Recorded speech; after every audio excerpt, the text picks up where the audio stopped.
Okay, hi everybody. Just a couple of housekeeping items just before we start. Sorry, I'm just going to let a couple more people in here. If you wanted to just keep your mics on mute until the presentation is over, and then feel free to unmute yourself and you can ask any questions that you may have, or if you feel more comfortable and want to use the text chat, you're welcome to do that, and I'll monitor and I'll bring those questions to Cassandra. So I will just give an introduction. So Cassandra Arsenal is the owner of Connect, a social media management company. After graduating from Lakehead University, Confederation College, George Brown College, and working with a variety of local businesses, she knew she wanted to help in the marketing space. She loved spending time online and found many small businesses needing help to grow their social media presence and build their community. She built Connect specifically for them. Connect offers a full social media management, social media coaching, and will soon be offering a variety of courses to help you feel comfortable and confident in your online marketing skills. Cassandra understands that social media is an ever-growing and changing industry, and it can be hard to keep up. However, she knows it's so important to incorporate within your business, especially now. She understands firsthand how busy running a business can be, and that's why she wants to help take away the stress and give back time to put towards the things that you love. So welcome, Cassandra.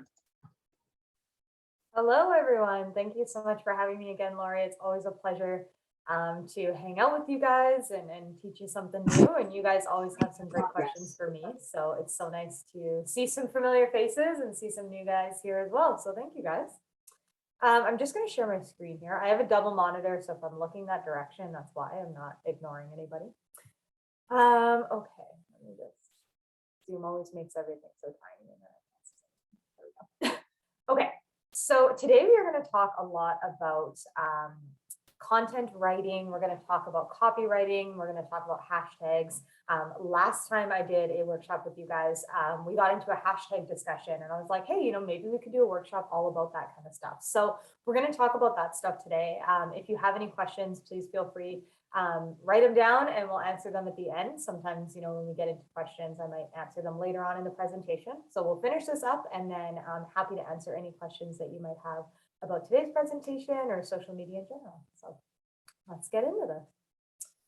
So yes, Laura gave me such a great introduction. I always have this slide in here. I'm the owner of Connect, a social media manager. I do social media every day, all day. So I'm always online, always hanging out on my computer. I studied psychology and then I went into marketing and then focused in on digital marketing because I really loved the social media side of things. My favorite platform right now is Instagram. It's been Instagram for a while. I haven't changed that up too much, but that's kind of my jam. I love the sunshine and outdoors. When it's sunny out, even though it's cold, I really get excited because it's nice to see the sun sometimes. And then, yeah, I hate coffee, so don't be fooled by that photo because it's not my thing. My website and my Instagram handle is down there as well. And you guys will get this presentation as well as actually a couple worksheets that I have that kind of go along with this one to help with the hashtag stuff. So I'm sure Lori can send that over to you when we're all done. Perfect. Okay, so let's talk about copywriting versus content writing. And you may have heard these terms kind of tossed around. They are a little different from each other. And we're going to talk about how to write effective copy, essentially, so that you can get what you want out of your business through social media. So copywriting is your more sales style copy. So when we talk about copy, we're talking about captions, anything that's words. So copy is words. And so copywriting is your sales style copy. It's often what you see on a sales page. Sometimes in newsletters when they're trying to sell you things, it's going to be on your website. That's your copywriting that's happening in that space. It often urges readers to take action. So buy now or sign up for this or purchase this, that kind of thing. And then, yeah, like I said, it's ideal for your ads, your website, things where you're actually selling something. Now, what we're going to get into more or less is the content writing. And content writing uses storytelling to get across your message. Oftentimes, it's a little bit longer, but it's more telling a story rather than just trying to sell somebody on something. It generally informs the reader. So when you think about contents that you're producing, you may think Instagram, or Facebook posts, you may think of blogs, you may think of just general social media content. when you go on social media, oftentimes people are telling you a story in some capacity, or they're telling you how to do something or where to get this or that kind of thing. It oftentimes keeps the reader engaged. So either you're asking a question or you're telling them something that they may not know anything about. And then it's oftentimes longer form content. So when you're on a website, you tend to want to find the information quickly, right? If I want to learn more about you, I want to have an easy way to get there. I want to learn, take a couple sentences from that, and then move on with my life. Whereas on Facebook, Instagram, not so much Twitter, because you only have 280 characters, but LinkedIn, stuff like that, where you have a little more space to write, that's where you can tell your story a little bit more. So if you're doing an introduction, maybe on your website you have the pertinent points, but maybe on your Facebook page you tell me about why in my case, why I ended up switching from psychology to marketing. So that is what content writing is. It's telling a story. It's generally a little bit longer, but you're trying to keep the audience engaged in your content, essentially. So when we do content writing, here's some tips to try and get the best content writing so that you find your audience is engaged and they're with you and they're paying attention and they're reading the whole thing. I know, sometimes we see these Facebook posts and they go on, and now you've scrolled a couple of times and you're like, what is going on? This is too much. You don't want to write an essay on Facebook, but you do want to get your point across. So when you are content writing, which everyone does to get online, that's your captions, essentially. You want to write head-turning headlines, which sounds kind of silly, but you want to spark interest. So whether it is a statement that you've made and it's kind of maybe a little controversial, or you've made an emotional comment, you have them, 10 tips to learn this, or 10 tips to try that, or 1 tip to do this the best. You want to give them something that kind of hooks them in. And then in that first sentence is probably the most important sentence. So you want to grab their attention. You really want to pull them into whatever you're about to tell them. So a lot of times people do that in polar statements. So they say something like, you are using Instagram wrong. I'm like, wait, what? What do you mean? How am I using it wrong? And that causes me to want to continue to read. Or you are taking care of your houseplant wrong. Or you are missing out on this great recipe, or whatever it is. There's so many different ways that you can do that, but you really want to kind of tell them something that grabs their attention and kind of pulls them in. You want to do your research. So sometimes, not all posts are like this, but every once in a while, a great statistic is a really good way to capture people's attention. So if I were to say, 85% of people spend 3 hours or more on Instagram a day, people are like, holy crap, that's like a long time to be sitting there scrolling through Instagram. So they tend to read more because they're like, oh, that was actually pretty interesting. Let me continue on. So a lot of times, if you find a stat that came through a news article or something that you've read, double check it, make sure you're getting a reliable source, but throw that into your next post, throw that into something, and create a post all around that. And then you want to focus on a single purpose. So a lot of times we get lost in the messaging, right? We start writing and now we've started talking about Instagram and we're moving into LinkedIn and then we're in Twitter and we're doing all these things. And it's like, wait, I don't even know what the message was. Weren't we first supposed to be talking about Instagram? So really try and hone in your message on one singular thing. You're absolutely welcome to have so many different things going on in your brain and want to write more. Just make those other posts. Instead of making, one post, this huge like essay style post, break that up into 3 or 4 posts. That gives you content and you don't have to write as much. And it gives your reader, a reason to keep coming back and learning from you. So you want to make sure that you're using your brand voice. So a lot of people get lost in the shuffle and they start writing and they want to be somebody that they're not. The reality is that if you are able to continually have your brand voice throughout all of your content, people are going to continue to come back and feel that they can trust you more than somebody who changes their tone every day. So for myself, I'm a very casual, realistic, kind of outgoing person. So when you read my captions, a lot of times it's almost as if I'm just saying it to you. And so you want to make sure that you have that consistency in your content and in how you speak to people so that that's what your brand is, right? You're consistent across the board. So when I go to read your website, it doesn't look different from your Instagram page or your Facebook group or whatever it is. You want to also optimize the platform. So I was just actually telling this to someone else recently that every platform has a different purpose, and that can feel very overwhelming.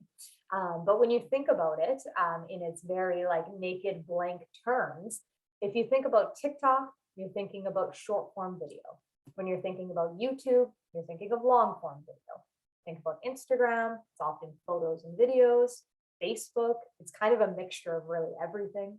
LinkedIn is more of your educational side of things, articles, blogs, that type of longer form content. So when you think of these different platforms, and it's okay if you don't know all of these things, there's nothing wrong with that. It's just, I sit here and do this every day. So when you think of these platforms, you want to think about what kind of content you're seeing on them. So when you log into Facebook, what do you see the most? Do you see photos? Do you see, people ranting? Do you see Facebook groups? What do you see when you log into your Facebook account? And then you want to optimize your content for that account. So like I said, Twitter is a great example. You have 280 characters to get your message across. Of course, you can is it subtweet? I can't even remember, like where you comment and keep going on and on and on. But you want to get the attention and you want to get people focused in that 280 characters, not words, characters. So that's like, maybe 40 words. And so you really have to think about what platform you're on and what kind of content you want to produce for that. So if you're on Twitter, you may want to take this longer form caption that you created on Facebook and maybe pose it as a question on Twitter and say, hey, how often, what kind of time are you spending on Instagram a day? What do you think you're spending on Instagram a day? And then, have the actual statistic there to get people engaged in that way. I also love when people, and I think a lot of people would probably agree with this. If you read a blog, I love blogs that have the heading, they have a little paragraph about what's going on, and then they list your bullet list, or they have like one and they have the big headline, two and they have the big headline. So you can choose to read this 40-page blog post if you want to, or you could just read the headlines and get the same kind of information. So in the same way that people do that for blogs, you may want to consider that on Facebook. So, 3 tips to getting the best garden this summer. You have it there, you write a little paragraph of, just some general information, and then you write, 1, 2, 3, and that's what your Instagram or Facebook or LinkedIn post is. So you really want to optimize the platform that you're in and make sure that it's easy to read. Because when everything's in a giant paragraph, it's really hard to get your message across. It kind of feels a little lost in all the words. And then edit your work. So, sometimes people write things. I do it all the time. I'm one of those people that's kind of a creative brain. So I'll have the moment in the car when I'm driving. I'm like, well, I can't write a caption right now. So I throw on my recorder and I start talking in the car, and my boyfriend thinks I'm insane. I'm like, just shh, it's okay, it's fine. But you get that moment out of your head. So you say it out loud, and then later you go back and you're like, okay, what did I say in that? Does it even make sense? Like maybe I was just rambling about something that I heard. So polish it off, reread it, make sure it makes sense, make sure it's representative of your business and your brand. Check for spelling. I mean, we are human beings. I've made mistakes. You've made mistakes. But just read it one more time to make sure, and then get it out there. Get that content out there. Don't be afraid to post things. So the last part of this is, how do we get people engaged? So we've created this content. We've really kind of honed in on one message. We have taken our time to polish it off. Now what? How do we get people to actually engage with our content? I ask people thought-provoking questions. That is one of my favorite ways to get people to start talking.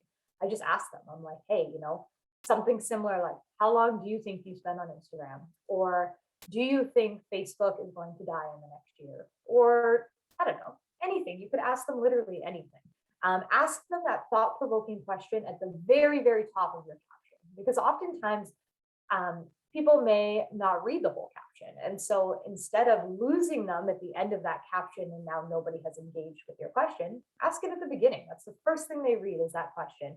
And whether they read the whole caption or not is not as important as them starting to engage with your content. So you may ask them the question, they may answer, and then go into the comments and start talking, having a conversation with them. If they're like, yeah, I think that I spend, half an hour on Facebook a day, then you can reiterate what was in that comment. or in that caption. And you may think that's a little redundant, but that's how you start conversations, and that's how you get the algorithm to love you a little bit more, and give you that extra attention that you need for the algorithm, essentially. So, Tracy gets in there and she's like, I think I comment, or I think I spend a half an hour a day. And I'm like, actually, Tracy, you probably spend close to 3 hours a day. Let me know if you ever pay, next time you're on Instagram, pay attention to how much time they're spending scrolling and let me know. Or anything that you want to put in there, any comments that you can make, really try and keep that conversation going so that people are coming back to you and they're like, hey, actually, you know what? I did spend quite a bit of time this week on Instagram. I never would have noticed if it wasn't you pointing it out, kind of thing. Like I said, make larger statements, make those polar opposite statements. If the world is going left, make a comment that goes right and see what people say. Obviously, you don't want to offend people and get everyone all upset, but it's great to start those types of conversations. So think about what your brand stands for, think about who you are as a person, and maybe make one of those statements in your captions and get people having a conversation about it. Keep captions easy to read and process. So like I said, break up your captions, my favorite button is the return button or the enter button. I love it. I'm like, I text that way in paragraphs. So, make sure that you're breaking things up so that people can read them easily. Add in those emojis, make it fun. Just make sure it's easy to read, because when we write those longer captions, sometimes it's a lot in one paragraph and it can be overwhelming and people are like, no, I don't want to read that. Give content to the post. So let's say you posted a picture. I'm using Tracy as an example because we've had some conversations before. Let's say she posts a picture of her garden out front.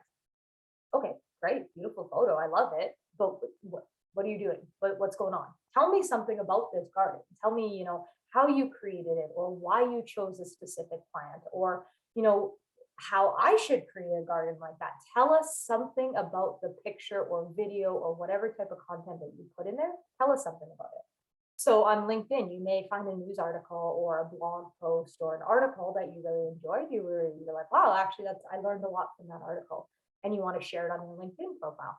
Great, I love it. Share it with your audience, but tell us something about the article. So maybe tell us something that you found surprising or that you found really interesting, or sum up the article in a little paragraph. Give us something that gives us context to what this is that you're posting. Provide useful information. So I've said this many times. You don't want to sell to your audience all the time. 20% selling, 80% education. So share the educational value in your content. Teach people something. Give them a reason to come back past the sale. So let's say, maybe they have purchased something from you. They worked with me. We worked together for a few months. They're on their own now. I'm going to give them a reason to keep coming back to my page besides just my services. I'm going to teach them about social media. I'm going to teach them about Instagram, whatever it is. So in the same way that I do that for your clients. Figure out your what is the word? I don't want to say niche. It's not niche. It's industry. Figure out your industry, and figure out how you can teach people something about that industry. I was driving the highway out west recently, and we were looking at the oil rigs. And I was like, wow, I would love to know what the process is when that, okay, this thing is pumping. Now what happens? Where does it go? What does it do? I would love for somebody to have an Instagram page and just teach me about that. Or even the farmlands. I was like, whoa, how do they get the corn off the husks? This is miles of farmland. How do they do these things? So provide this kind of information that people wouldn't just stumble upon, that they don't just know off the top of their head. Tell them how it is. And then, like I said, use emojis. Emojis are always fun, and it kind of helps break up those bigger chunks of content. So now we're going to get into hashtags. And this conversation came up last time we did a presentation, and that's kind of why we decided that hashtags would be a good conversation to have, because they're a little complicated. Every platform has a different rule. So let's kind of get into what it is and how we can use it to benefit our businesses, essentially. The way I like to think of a hashtag is like a filing cabinet. So there's this world of content out there. There's so many different industries, so much different stuff happening. Lots, there's 220,000 posts on Instagram a minute. That is insane. Like that is so many posts. Like how does anybody get around Instagram, right? So I think of it as a filing system. So let's say I wanted to learn more about baking. I can go into my baking drawer and look, oh, there's a post about how to make muffins in an air fryer. Great, now I know how to do it. So the reason why I found that in the baking filing system is because that person hashtagged baking, air fry muffins, baking with the girl, whatever they hashtag. But it's in that system. So essentially a hashtag is a way of categorizing your information, categorizing your content. So you want to make sure that your content is showing up in the right categories. That's what's very important with hashtags, is that as a social, so I am a social media manager, some hashtags that I use, social media marketing, social media management, social media for small businesses, all that kind of stuff, but it falls under the same category. I don't hashtag things like dogs love outdoors, foodie, anything like that, because it has nothing to do with my actual content. So you want to make sure that when you're using your hashtags and you're developing that hashtag list, that it actually is relevant to your content. Because when it's not relevant to your content, that's when things get lost.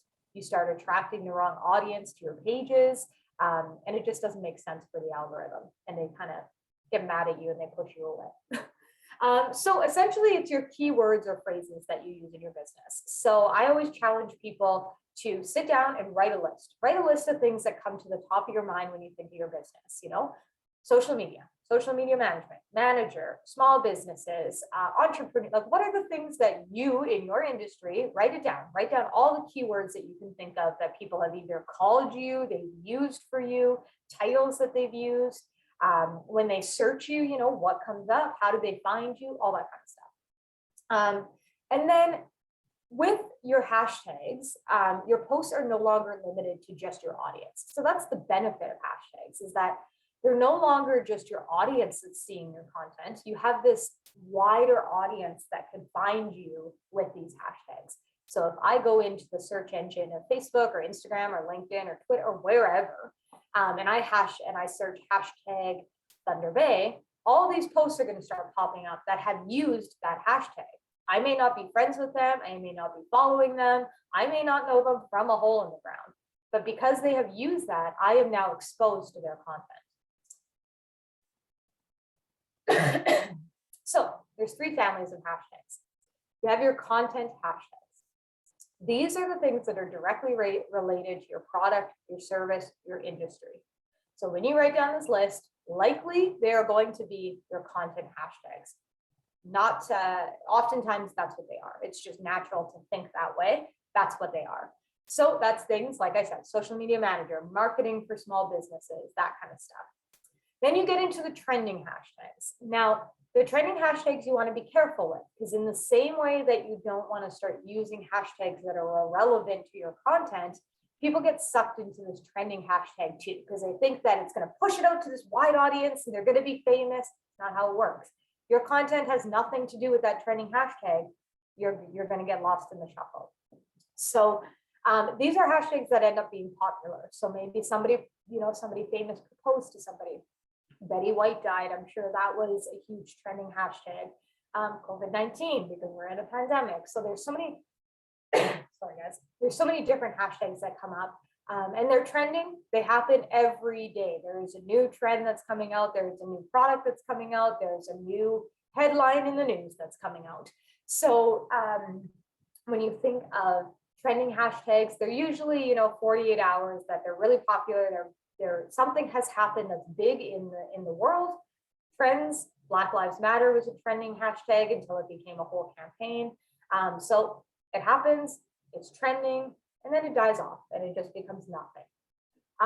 And then you have your brand specific hashtags. So these are dedicated to your brand. So you may want to think of something that is like Thunder Bay. Hashtag Thunder Bay is brand specific. You're in Thunder Bay. If you don't sell directly just to Thunder Bay, you might want to consider other hashtags like worldwide shipping or something like that, or Canada-wide shipping. But if you're someone who is solely in Thunder Bay, your business is right there. Thunder Bay, T-Bay loving, Thunder Bay, Ontario, choose T-Bay first. All of those hashtags are local. They're small enough that you can still get seen in them, but those are your brand specific hashtags. Another example of that is using your actual business name. So in my case, when I do these workshops, I use something like Connect Academy because that's like my education side of my business. Another example, a great example of using hashtags in the right way is if you were to have a conference. So let's say you had a conference or an event going on, you were hosting it, make a hashtag for that event so that anybody who took a picture that was there, they can use that hashtag and you can then find all, my gosh, then you can find all of these pictures and images and videos and everything to do with your event that you've created. So, if Taylor Swift came to Thunder Bay, you might tag Taylor Swift T-Bay. That would be fun, but that would be a great way for her to find all of the content that happened within that city. So something to consider if you're ever hosting an event or a workshop or something like that, you may want to have a brand specific hashtag that goes with that. All right. So how do we use hashtags? What platforms do they work on? What happens? Yeah. So like I said, write down your keywords, your key phrases. Hashtags don't have I can't remember. They may have a character limit, but like it's long. You can hashtag something that's quite significant. I don't recommend you hashtag something that's like super long because you're probably going to be the only post in that.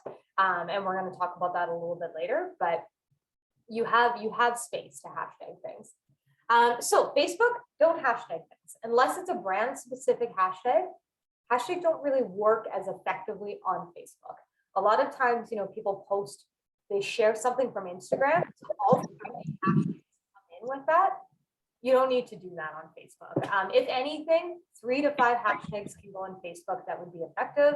And anything past that, you're just kind of wasting your time, characters, energy, that kind of thing. Instagram, you have up to 30 hashtags. That's how many it'll let you hashtag. And they have recommended that you put the hashtags in the caption. So there was a confusion for a long time whether you should put the hashtags in comment or you should put the hashtags in caption.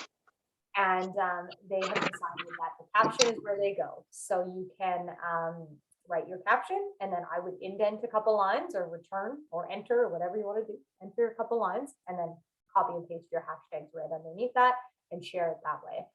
You don't have to use 30. If you are starting to write your hashtags and you're noticing that they're just kind of trailing off and you're not really getting any like real good hashtags, throw them away. Just stop where you are and let that be, if you only have 10 hashtags that day, that's okay. You don't have to have 30. Instagram changes their mind like every day. Originally they said, 15 was kind of the sweet spot. Then they were like, no, actually 3 to 5 hashtags is the sweet spot. And everyone was like, fell on the floor. They're like 3 to 5, but you allow 30. Like, how am I supposed to choose 3 hashtags for this kind of content? So I have, I have clients where I've used less hashtags. I have clients where I've used 30 hashtags. I haven't noticed a difference. And the consensus is through a lot of social media managers that they haven't noticed a huge difference. So do what makes the most sense to you. Like I said, if you notice you're trailing off and you're not making any really good hashtags, just stop there. It's okay. You don't have to have 30. Now that is for a post. Now, if you were to do something like Reels, you don't want to put as many hashtags. That's where you may want to consider, 5 to 10 hashtags. You don't want to have 30 hashtags and your Reels going all over the place because your Reel is already getting pushed out to a wider audience. So that small video, you may want to consider more, instead of kind of general, like social media manager, you might want to consider tips for Instagram because I'm talking directly about Instagram in that video. So really kind of hone in on your hashtags for if you were to do a reel. But you have up to 30 still. So if you wanted to try it, no harm, no foul. Pinterest. So Pinterest is very content specific hashtags. I don't remember the limit of hashtags that you can use on there, but I always recommend, 10 to 15 that are very content specific. This is not the time for trending and brand specific. This is a content specific hashtag so that me as a consumer, if I'm looking for how to dress up a scarf, boom, scarf dress up would come up and I can look at the content from there. Twitter is a very trending topic. They are all about the trends. They're all about what's happening right now as it's happening. People are spending hours on Twitter just retweeting things that are happening as they're happening. So trending, content specific, or more your Twitter style thing. LinkedIn, again, content specific. On LinkedIn, I'd add, 5, 10 hashtags at most. You don't want to overwhelm people with this hashtag list that's like 30 hashtags long. Instagram is the only place where you really kind of get 30 hashtags. Everywhere else, you want to hone in on your hashtags and really kind of decide intentionally. Also, when you put a post up on LinkedIn and you add in the caption, LinkedIn actually takes the keywords from that caption and suggests a bunch of hashtags at the bottom. So if you're not sure where to start, that's a great place. They just kind of take what you said in your caption and link some words together. So that might be a good spot to start off. And if you find something you're like, no, I want to add in this hashtag, by all means, add it in. And then YouTube, you can add hashtags on YouTube if you're into the YouTube space. They aren't used in the same way that I would say Instagram is or Facebook is, but it's a keyword that they're picking up on. So these are things that are very content specific. Unless you're making a video about a trending topic, if you're just making your kind of weekly video about your business or whatever it is, that's where I would add in the content specific hashtags. So hope that wasn't too overwhelming. You guys will have this in your inbox later on. So. And then a lot of people, keep them small. So the reality is that we're not Beyonce. I don't have 5 million followers or billion or whatever they have. We're real people, we're real businesses. Generally, we're fairly small people, we're small businesses. Nothing wrong with that. But Instagram, especially, but all platforms have these big captions or these big hashtags. So if you were to go into Facebook or Instagram or whatever platform and you hashtag dog, there would be probably billions of people using that hashtag. And the reality is that myself or you or any average person is not going to get seen in that giant hashtag group. There's just no way. And so you want to start small. So I'm going to show you in the next slide, and there's actually a whole worksheet I'm going to send to you guys. It's like a hashtag worksheet. So it's a challenge to see, what you can really hone in on your hashtags. I'm going to give you the worksheet. It says find 5 hashtags between 0 and 500,000. So go onto Instagram or wherever I'm going to show you, type it in and see how many hashtags you can find in that area. That is your business specific. Don't just start finding like random hashtags. That doesn't matter. We want to find industry and business specific ones. And then if you're finding that, you hashtag dog and that's, a post about a dog, you're like, oh, like that has so many different posts going on with that. Maybe you start adding words. So instead of it just being dog, maybe you add the breed of dog. So maybe you add Cocker Spaniel dog, or maybe you add Canadian dog or cold weather dog, or you add in these extra words that kind of come up to hone in on your hashtag and bring it a little bit smaller. Because when we make them smaller, what we're trying to do is rank highly in that group. So we have Canadian dog. Let's say there are 100,000 people that have hashtagged that. Okay, great. How, the more popular your post becomes within that hashtag group, the higher it shows up in that ranking. So if you are, let's say you have 500 people that end up liking that photo, you're like, wow, like that was a good post for me. Maybe in that hashtag group, you end up being in the first couple lines of that hashtag group. Now, when somebody goes to search for that hashtag, your picture comes up because you're ranked pretty highly in that hashtag group. And that is what people end up seeing. So when they search for that hashtag, they're like, oh, hey, Tracy posted a picture of her dog. Let's read about it. Or I love that dog. Let me see more about it. So the idea of using the smaller hashtags is so that you can rank higher in that hashtag group. As you become more famous and more popular, your business grows and your audience grows, that's when you can use the bigger hashtags. But I always recommend to start small and then grow bigger. Okay, so you have Instagram. I'm going to do it on Instagram because I always find it the easiest. But there's an app there's a website called Hashtag Slayer that is also great for learning about hashtags. If you were to go to your Apple store or your Google Play store, you can type in hashtag, just hashtags, and it'll give you many, many apps that do this all the time kind of thing. So I go to Instagram because I'm always on it. So let's say, you go over to Instagram, and in the search bar at the very top, you type in hashtag and whatever you want to use as a hashtag. Now, you notice if I type in hashtag social media, okay, 28 million posts, 17 million posts, million. Oh, and then as we go down and down and down, we get less and less. So now we're looking at social media experts with 950,000. Again, as you scroll down, I just took the first screenshot, but as you scroll down, you'll notice it gets less and less and less. So that, when it gets less and less, is where you want to consider yourself. And you may think, oh, well, no one's going to find me there. Trust me, they will, because people are doing the exact same thing that you're doing. They're scrolling down to see where they can rank the top in that category. Now, you don't want to be the person that has one post in that hashtag, because if nobody's searching for it, you're not going to be found either. But the hashtag worksheet will lay that all out for you. It's going to say, find 10 hashtags in this number range, find 5 hashtags in this number range. It's going to give you 30 hashtags that you can use for whatever post that you just made. Copy, paste, boom, you're done. So I always have my hashtags. I have a list of hashtags in my notes on my phone. There's apps that give you lists of hashtags that you can just keep in there. And as you make different posts, you can add those in. It just depends on how you want to organize your life.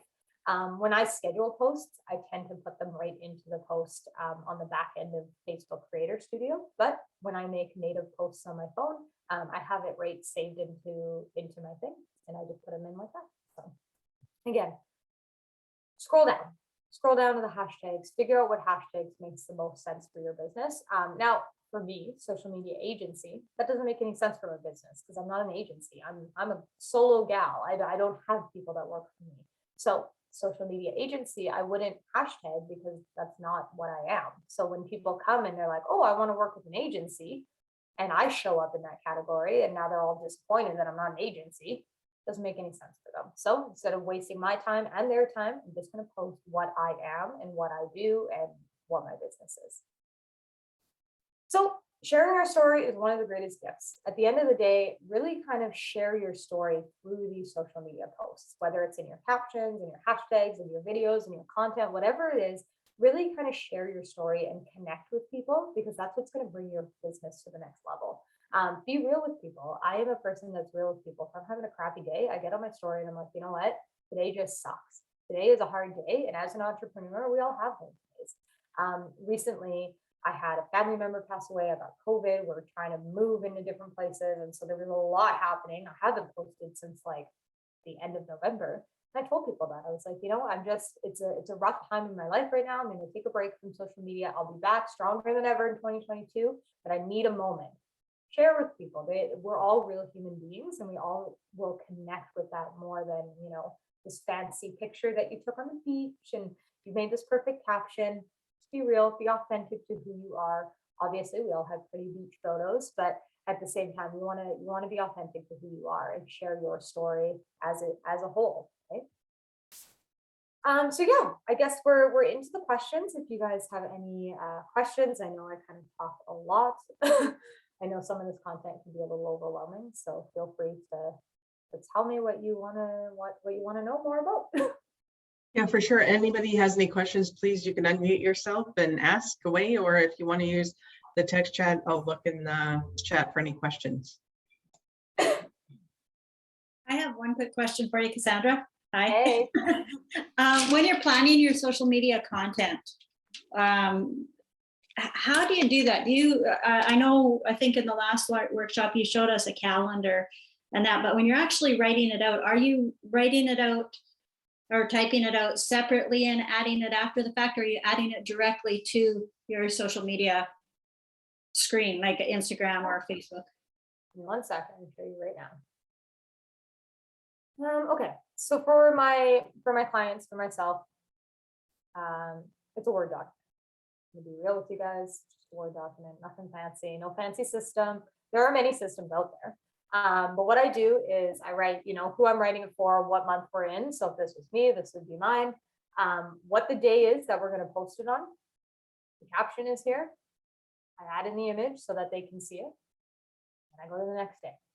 I have the hashtag groups in a separate document, but you could add the hashtag groups right into here if you wanted to as well, just so that it's all in one spot.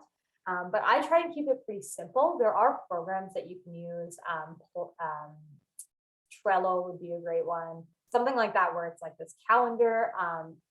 Notion is another one that I've used. I just found this the easiest. I found it the easiest to just copy and paste from. And then I add in the image when I go to schedule it all out. So that's how I do it. I just write it right in there. And so each month I do that for my content.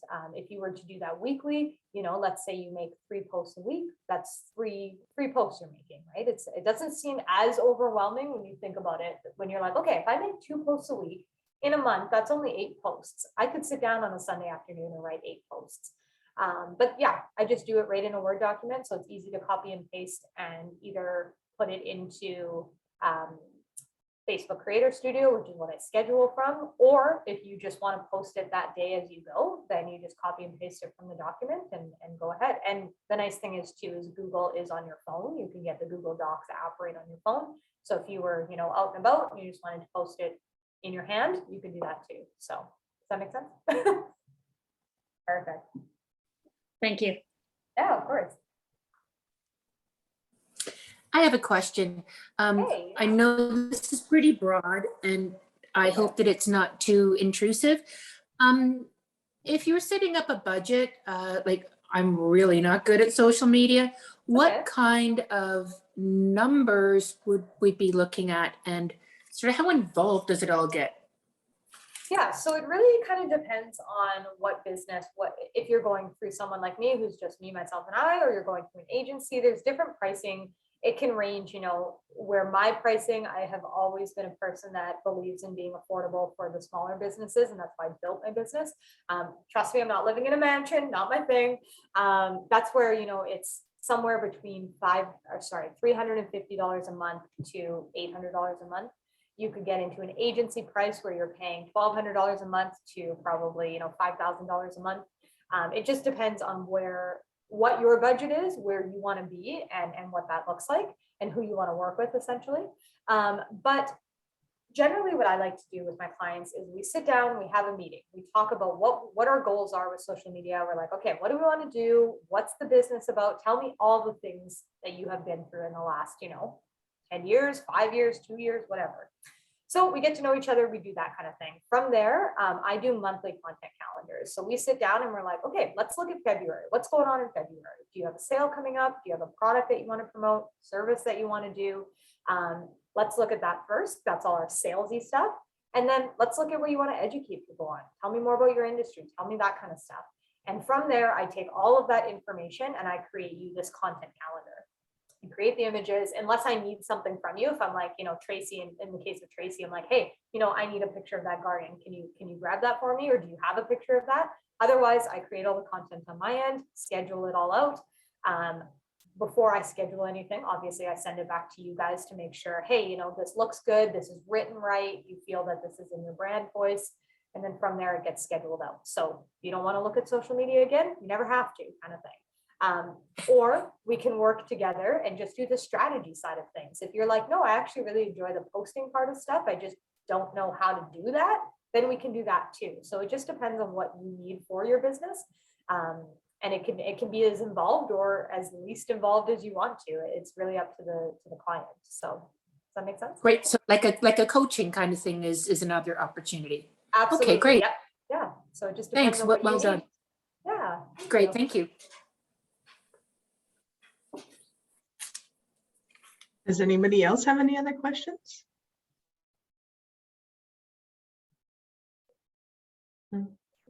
Okay, well, if you think of it, yeah, it is.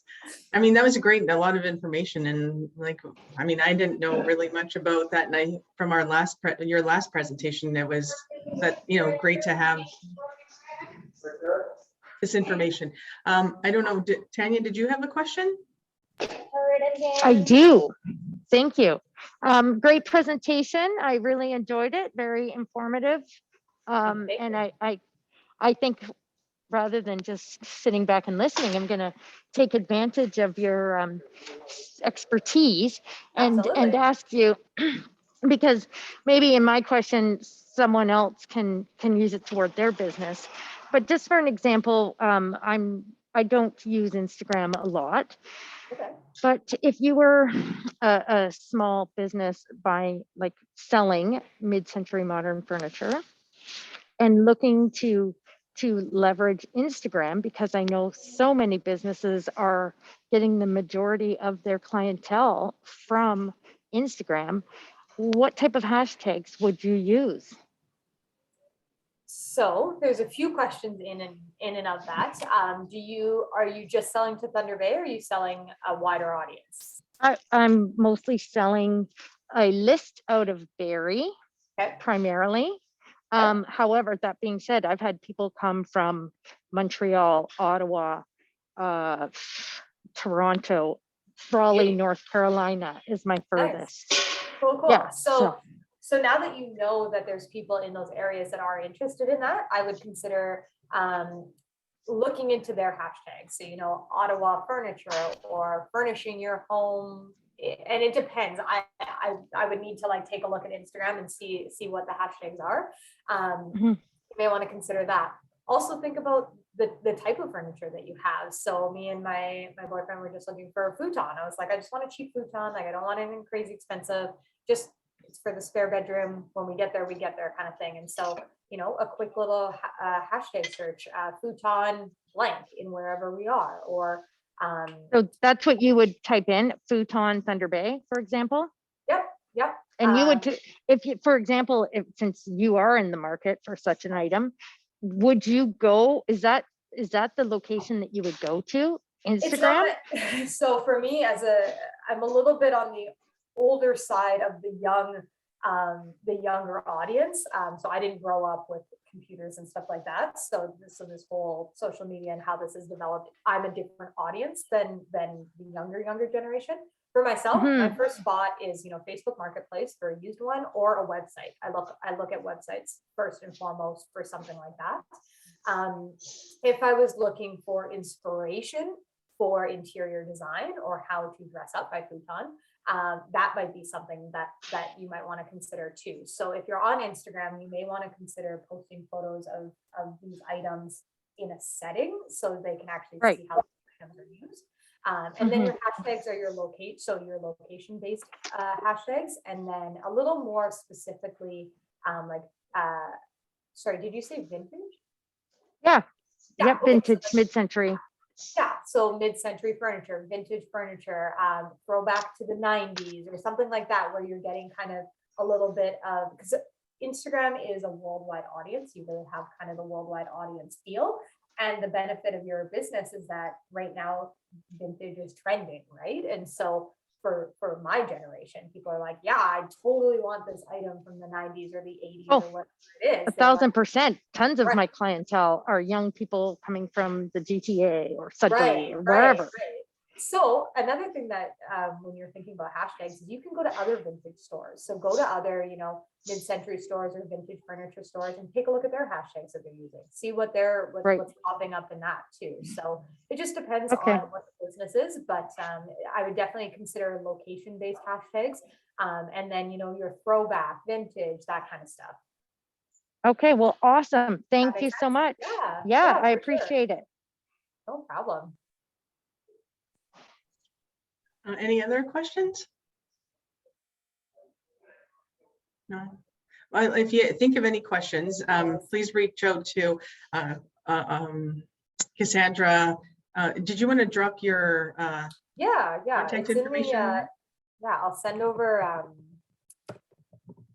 the slideshow and the hashtag worksheet for you guys as well. But there's my email. And my website here. It has all my social links attached as well, so you can come find me wherever you are. And yeah, it was such a pleasure to have you guys here, and thank you for being here. If you have any questions or anything, you're more than welcome to send me an email. We can chat a little more about whatever it is.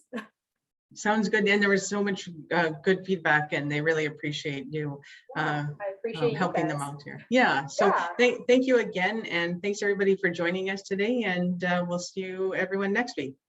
Sounds like Thanks a very plan. much. Bye, guys. Bye.